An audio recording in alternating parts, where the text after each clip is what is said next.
ಅಗಸೆ ಬೀಜಗಳನ್ನು ಪ್ರಾಚೀನ ಕಾಲದಿಂದಲೂ ಕೂಡ ಆಯುರ್ವೇದ ಔಷಧಗಳ ರೂಪದಲ್ಲಿ ಬಳಸುತ್ತಾ ಬರಲಾಗುತ್ತಿದೆ.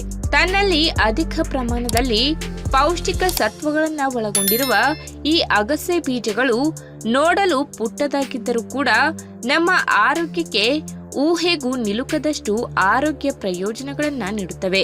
ಈ ಪುಟ್ಟ ಬೀಜಗಳಲ್ಲಿ ಒಮೆಗಾ 3 ಫ್ಯಾಟಿ ಆಮ್ಲಗಳು, ಪ್ರೋಟೀನ್, ಕರಗುವ ನಾರಿನಾಂಶ ಹೀಗೆ ನಮ್ಮ ಆರೋಗ್ಯಕ್ಕೆ ಅಗತ್ಯವಾಗಿ ಬೇಕಾಗುವ ಪೌಷ್ಟಿಕ ಸತ್ವಗಳು ಈ ಪುಟ್ಟ ಬೀಜಗಳಲ್ಲಿ ಕಂಡುಬರುತ್ತದೆ. ಹಾಗಾದ್ರೆ ಬನ್ನಿ, ಈ ಪುಟ್ಟ ಅಗಸೆ ಬೀಜಗಳ ಸಹಾಯದಿಂದ ದೀರ್ಘಕಾಲದವರೆಗೆ ಕಾಡುವ ಕಾಯಿಲೆಗಳಾದ ಮಧುಮೇಹ, ರಕ್ತದೊತ್ತಡ ಹಾಗೂ ಹೃದಯಕ್ಕೆ ಸಂಬಂಧಪಟ್ಟ ಸಮಸ್ಯೆಗಳನ್ನ ಹೇಗೆಲ್ಲ ನಿಯಂತ್ರಣದಲ್ಲಿ ಇಟ್ಟುಕೊಳ್ಳಬಹುದು ಎಂಬುದನ್ನ ಇವತ್ತಿನ ವಿಡಿಯೋ ಮುಖಾಂತರ ತಿಳಿದುಕೊಳ್ಳೋಣ. ಅದಕ್ಕಿಂತ ಮುಂಚೆ ನೀವಿನ್ನು ನನ್ನ ಚಾನೆಲ್ಗೆ ಸಬ್ಸ್ಕ್ರೈಬ್ ಆಗಿಲ್ಲ ಅಂದ್ರೆ ಪ್ಲೀಸ್ ಸಬ್ಸ್ಕ್ರೈಬ್ ಮಾಡ್ಕೊಳ್ಳಿ, ಹಾಗೆ ಪಕ್ಕದಲ್ಲೇ ಇರುವಂತಹ ಬೆಲ್ ಐಕನ್ ಕ್ಲಿಕ್ ಮಾಡಿ. ಮಧುಮೇಹ ಅಥವಾ ಸಕ್ಕರೆ ಕಾಯಿಲೆ ಎನ್ನುವುದು ಗುಣಮುಖವಾಗದ ಕಾಯಿಲೆ. ಈ ಕಾಯಿಲೆ ಕಾಣಿಸಿಕೊಂಡ ಬಳಿಕ ಕಟ್ಟುನಿಟ್ಟಿನ ಆಹಾರ ಪಥ್ಯ, ಆರೋಗ್ಯಕಾರಿ ಜೀವನ ಶೈಲಿ ಹಾಗೂ ವೈದ್ಯರು ನೀಡುವ ಔಷಧಿಗಳನ್ನ ಸರಿಯಾಗಿ ತೆಗೆದುಕೊಂಡರೆ ಮಾತ್ರ ಈ ಕಾಯಿಲೆಯನ್ನ ನಿಯಂತ್ರಣದಲ್ಲಿ ಇಟ್ಟುಕೊಳ್ಳಬಹುದು. ಪ್ರಮುಖವಾಗಿ ಈ ಸಂದರ್ಭದಲ್ಲಿ ಮಧುಮೇಹ ಇರುವವರು ತಮ್ಮ ರಕ್ತದಲ್ಲಿ ಸಕ್ಕರೆ ಪ್ರಮಾಣ ಏರುಪೇರು ಆಗದಂತೆ ನೋಡಿಕೊಳ್ಳಬೇಕು. ಇದಕ್ಕಾಗಿ ರಕ್ತದಲ್ಲಿನ ಸಕ್ಕರೆ ಪ್ರಮಾಣವನ್ನ ನಿಯಂತ್ರಣ ಮಾಡುವ ಆಹಾರಗಳನ್ನು ಸೇವನೆ ಮಾಡಬೇಕು. ಇದಕ್ಕೊಂದು ಒಳ್ಳೆಯ ಉದಾಹರಣೆ ಎಂದರೆ ಅಗಸೆ ಬೀಜಗಳು. ಹೌದು, ಈ ಪುಟ್ಟ ಬೀಜಗಳಲ್ಲಿ ಅಗಾಧ ಪ್ರಮಾಣದಲ್ಲಿ ನಾರಿನಾಂಶ ಕಂಡುಬರುವುದರಿಂದ ರಕ್ತದಲ್ಲಿ ಸಕ್ಕರೆ ಪ್ರಮಾಣ ಏರಿಕೆಯಾಗದಂತೆ ತಡೆದು ಮಧುಮೇಹವನ್ನ ಹತೋಟಿಗೆ ತರುವಲ್ಲಿ ಸಹಾಯ ಮಾಡುತ್ತದೆ. ಸ್ವಲ್ಪ ಅಗಸೆ ಬೀಜಗಳನ್ನು ಹುರಿದು ಸಂಜೆಯ ಸಮಯದಲ್ಲಿ ಸ್ನ್ಯಾಕ್ಸ್ ತರಹ ಇದನ್ನು ಸೇವಿಸಬಹುದು. ಇನ್ನು ಮೊದಲೇ ಹೇಳಿದ ಹಾಗೆ ಈ ಪುಟ್ಟ ಅಗಸೆ ಬೀಜಗಳಲ್ಲಿ ಒಮೆಗಾ 3 ಕೊಬ್ಬಿನಾಮ್ಲಗಳು ಸಮೃದ್ಧ ಪ್ರಮಾಣದಲ್ಲಿ ಕಂಡುಬರುವುದರಿಂದ ಹೃದಯದ ಆರೋಗ್ಯವನ್ನ ಕಾಪಾಡಿಕೊಳ್ಳಲು ಸಹಾಯ ಮಾಡುತ್ತವೆ. ಪ್ರಮುಖವಾಗಿ ರಕ್ತದಲ್ಲಿ ಕೆಟ್ಟ ಕೊಲೆಸ್ಟ್ರಾಲ್ ಅಂಶವನ್ನ ಕಡಿಮೆ ಮಾಡಿ ಒಳ್ಳೆಯ ಕೊಲೆಸ್ಟ್ರಾಲ್ ಅಂಶವನ್ನ ಹೆಚ್ಚು ಮಾಡುತ್ತದೆ. ಇದರಿಂದ ಹೃದಯಕ್ಕೆ ರಕ್ತ ಸಂಚಾರ ಸರಿಯಾಗಿ ನಡೆಯುವುದರಿಂದ ರಕ್ತದೊತ್ತಡದ ಸಮಸ್ಯೆಗಳು ನಿಯಂತ್ರಣಕ್ಕೆ ಬರುವುದರ ಜೊತೆಗೆ ಹೃದಯಕ್ಕೆ ಸಂಬಂಧಪಟ್ಟ ಸಮಸ್ಯೆಗಳು ಕೂಡ ನಿಧಾನಕ್ಕೆ ದೂರವಾಗುತ್ತವೆ. ಇನ್ನು ಈಗಾಗಲೇ ಹೇಳಿದ ಹಾಗೆ ಈ ಪುಟ್ಟ ಅಗಸೆ ಬೀಜಗಳಲ್ಲಿ ಶಕ್ತಿಯುತವಾದ ಆಂಟಿ ಆಕ್ಸಿಡೆಂಟ್ ಅಂಶಗಳು ಹೇರಳವಾಗಿ ಕಂಡುಬರುವುದರಿಂದ ದೇಹದಲ್ಲಿ ಈಸ್ಟ್ರೋಜನ್ ಗುಣಲಕ್ಷಣಗಳನ್ನು ಹೆಚ್ಚು ಮಾಡಿ ಕ್ಯಾನ್ಸರ್ ಕಾಯಿಲೆಗೆ ಕಾರಣವಾಗುವ ಜೀವಕೋಶಗಳನ್ನ ನಿವಾರಣೆ ಮಾಡುತ್ತದೆ. ವಿಶೇಷವಾಗಿ ಸ್ತನ ಕ್ಯಾನ್ಸರ್ ಅಪಾಯವನ್ನ ಕಡಿಮೆ ಮಾಡಲು ಈ ಅಗಸೆ ಬೀಜಗಳು ಸಹಾಯ ಮಾಡುತ್ತವೆ. ಇನ್ನು ಅಗಸೆ ಬೀಜಗಳಲ್ಲಿ ವಿಟಮಿನ್ ಸಿ ಪ್ರಮಾಣ ಯಥೇಚ್ಛವಾಗಿ ಕಂಡುಬರುತ್ತದೆ. ಇದು ಮನುಷ್ಯನಲ್ಲಿ ಕಂಡುಬರುವ ಸಣ್ಣ ಪುಟ್ಟ ಆರೋಗ್ಯ ಸಮಸ್ಯೆಗಳಿಂದ ಹಿಡಿದು ದೀರ್ಘಕಾಲದವರೆಗೆ ಕಾಡುವ ಕಾಯಿಲೆಗಳಿಂದ ರಕ್ಷಣೆ ಮಾಡಿ ನಮ್ಮ ದೇಹದಲ್ಲಿ ರೋಗ ನಿರೋಧಕ ಶಕ್ತಿಯನ್ನ ಕೂಡ ಹೆಚ್ಚು ಮಾಡುತ್ತದೆ.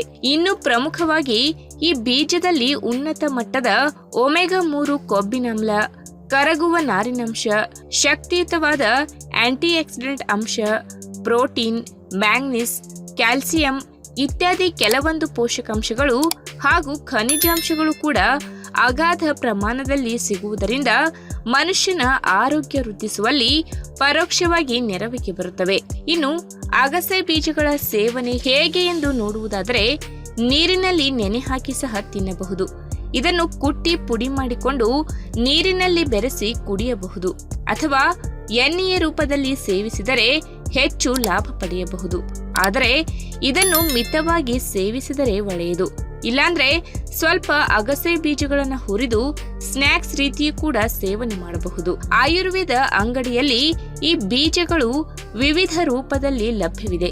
ಇದನ್ನು ಯಾವ ರೀತಿಯಿಂದಲೂ ಬಳಕೆ ಮಾಡಬಹುದು.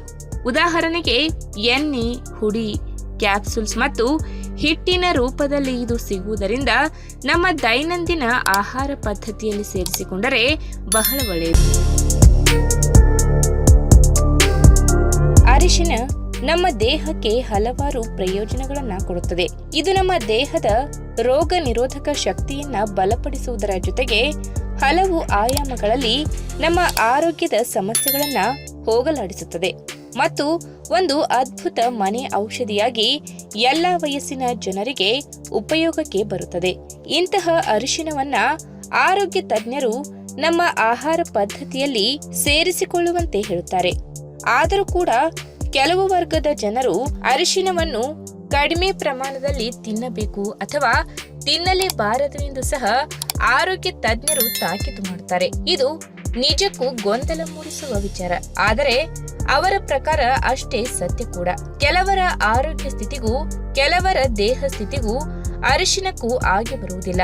ಅವರುಗಳು ಯಾಕೆ ಅರಿಶಿನವನ್ನ ಸೇವಿಸಬಾರದು ಮತ್ತು ಅದರಿಂದಾಗುವ ತೊಂದರೆಗಳು ಏನು ಎಂಬುದನ್ನ ಇವತ್ತಿನ ವಿಡಿಯೋ ಮುಖಾಂತರ ತಿಳಿದುಕೊಳ್ಳೋಣ. ಅದಕ್ಕಿಂತ ಮುಂಚೆ ನೀವಿನ್ನೂ ನನ್ನ ಚಾನೆಲ್ಗೆ ಸಬ್ಸ್ಕ್ರೈಬ್ ಆಗಿಲ್ಲ ಅಂದ್ರೆ ಪ್ಲೀಸ್ ಸಬ್ಸ್ಕ್ರೈಬ್ ಮಾಡ್ಕೊಳ್ಳಿ, ಹಾಗೆ ಪಕ್ಕದಲ್ಲೇ ಇರುವಂತಹ ಬೆಲ್ ಐಕಾನ್ ಕ್ಲಿಕ್ ಮಾಡಿ. ಅರಿಶಿನ ನಮ್ಮ ದೇಹದಲ್ಲಿ ರೋಗ ನಿರೋಧಕ ಶಕ್ತಿಯನ್ನ ಹೆಚ್ಚಿಸುವ ಒಂದು ಆಹಾರ ಪದಾರ್ಥವಾಗಿದೆ.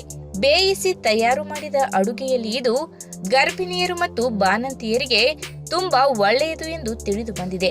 ಆದರೆ ಇದನ್ನು ಅಪ್ಪಿತಪ್ಪಿ ಔಷಧಿಯ ರೂಪದಲ್ಲಿ ಸೇವನೆ ಮಾಡಿದರೆ ಅದು ಗರ್ಭಾವಸ್ಥೆಯ ಸಂದರ್ಭವನ್ನ ತೊಂದರೆಗೆ ಸಿಲುಕಿಸುವುದು ಮಾತ್ರವಲ್ಲದೆ ಮುಟ್ಟಿನ ಪ್ರಕ್ರಿಯೆಯನ್ನ ಉತ್ತೇಜಿಸುತ್ತದೆ ಎಂದು ಹೇಳುತ್ತಾರೆ. ಹಾಗಾಗಿ ಗರ್ಭಿಣಿಯರು ಮತ್ತು ಬಾಣಂತಿಯರು ಇದರ ಬಗ್ಗೆ ಎಚ್ಚರಿಕೆ ವಹಿಸಬೇಕು. ಇನ್ನು ಅನಿಮಿಯಾ ಎಂದರೆ ದೇಹದಲ್ಲಿ ಕಬ್ಬಿಣದ ಅಂಶದ ಕೊರತೆ. ನಮ್ಮ ದೇಹ ಕೆಂಪು ರಕ್ತ ಕಣಗಳನ್ನ ಸರಿಯಾಗಿ ಉತ್ಪತ್ತಿ ಮಾಡದೇ ಇದ್ದರೆ ಅಥವಾ ಹೆಚ್ಚಿನ ಪ್ರಮಾಣದಲ್ಲಿ ನಮ್ಮ ದೇಹದಿಂದ ರಕ್ತಸ್ರಾವವಾದರೆ ಅದರಲ್ಲಿ ಕೆಂಪು ರಕ್ತ ಕಣಗಳು ಸಾಕಷ್ಟು ಹೊರಟು ಹೋಗುತ್ತವೆ. ಇಂತಹ ಸಂದರ್ಭದಲ್ಲಿ ಏನಾದರೂ ಅರಿಶಿನ ಸೇವನೆ ಮಾಡಿಬಿಟ್ಟರೆ ಅದು ನಮ್ಮ ಆಹಾರದಲ್ಲಿರುವ ಕಬ್ಬಿಣದ ಅಂಶವನ್ನ ಹೀರಿಕೊಳ್ಳಲು ಸಾಧ್ಯವಾಗದಂತೆ ಮಾಡಿಬಿಡುತ್ತದೆ. ಇದರಿಂದ ಇರುವ ಆರೋಗ್ಯ ಪರಿಸ್ಥಿತಿ ಮತ್ತಷ್ಟು ಬಿಗಡಾಯಿಸುತ್ತದೆ. ಇನ್ನು ಯಾರು ದೇಹದಲ್ಲಿ ರಕ್ತವನ್ನ ತೆಳ್ಳಗೆ ಮಾಡುವ ಔಷಧಿಗಳನ್ನ ತೆಗೆದುಕೊಳ್ಳುತ್ತಾರೆ ಅಂಥವರಿಗೆ ಮೂಗಿನಿಂದ ರಕ್ತ ಸೋರುವುದು ಇತ್ಯಾದಿ ಸಮಸ್ಯೆಗಳು ಕಂಡುಬರುತ್ತವೆ. ಇಂತಹ ಜನರು ಯಾವುದೇ ಕಾರಣಕ್ಕೂ ಅರಿಶಿನ ಸೇವನೆ ಮಾಡಬಾರದು. ಏಕೆಂದರೆ ಹೆಚ್ಚಿನ ಪ್ರಮಾಣದಲ್ಲಿ ಆಹಾರದಲ್ಲಿ ಅರಿಶಿನ ಸೇವನೆ ಮಾಡಿದರೆ ಅದು ರಕ್ತಸ್ರಾವ ಆಗುವುದನ್ನ ಹೆಚ್ಚಿಸುತ್ತದೆ ಮತ್ತು ರಕ್ತ ಹೆಪ್ಪುಗಟ್ಟುವ ಸಾಧ್ಯತೆಯನ್ನ ತಡೆಯುತ್ತದೆ. ಇನ್ನು ಡಯಾಬಿಟಿಸ್ ರೋಗಿಗಳು ತಮ್ಮ ಆಹಾರ ಪದ್ಧತಿಗೆ ಹೆಚ್ಚಿನ ಆದ್ಯತೆ ಕೊಡಬೇಕು. ತಮ್ಮ ರಕ್ತದಲ್ಲಿನ ಸಕ್ಕರೆ ಪ್ರಮಾಣವನ್ನ ಉತ್ತಮವಾಗಿ ಕಾರ್ಯನಿರ್ವಹಿಸಿಕೊಳ್ಳುವ ಕಡೆಗೆ ಗಮನ ಕೊಡಬೇಕು.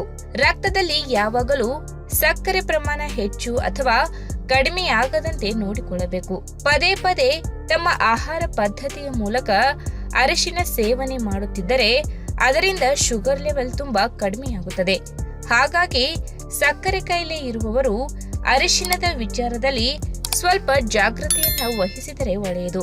ಇನ್ನು ಕಿಡ್ನಿ ಕಲ್ಲುಗಳಲ್ಲಿ ಖನಿಜಾಂಶಗಳು ಮತ್ತು ಉಪ್ಪಿನ ಅಂಶ ಇರುತ್ತದೆ ಎಂದು ತಜ್ಞರು ಹೇಳುತ್ತಾರೆ.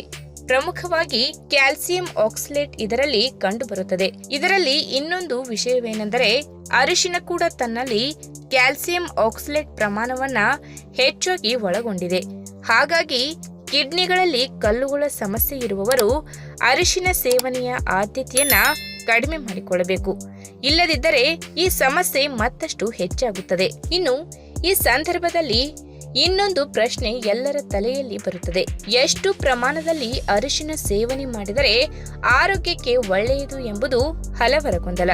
ಆರೋಗ್ಯ ತಜ್ಞರು ಹೇಳುವ ಹಾಗೆ ಒಂದು ದಿನಕ್ಕೆ 500 ರಿಂದ 2000 ಮಿಲಿಗ್ರಾಂ ಅರಿಶಿನ ಸೇವನೆ ಒಳ್ಳೆಯದು.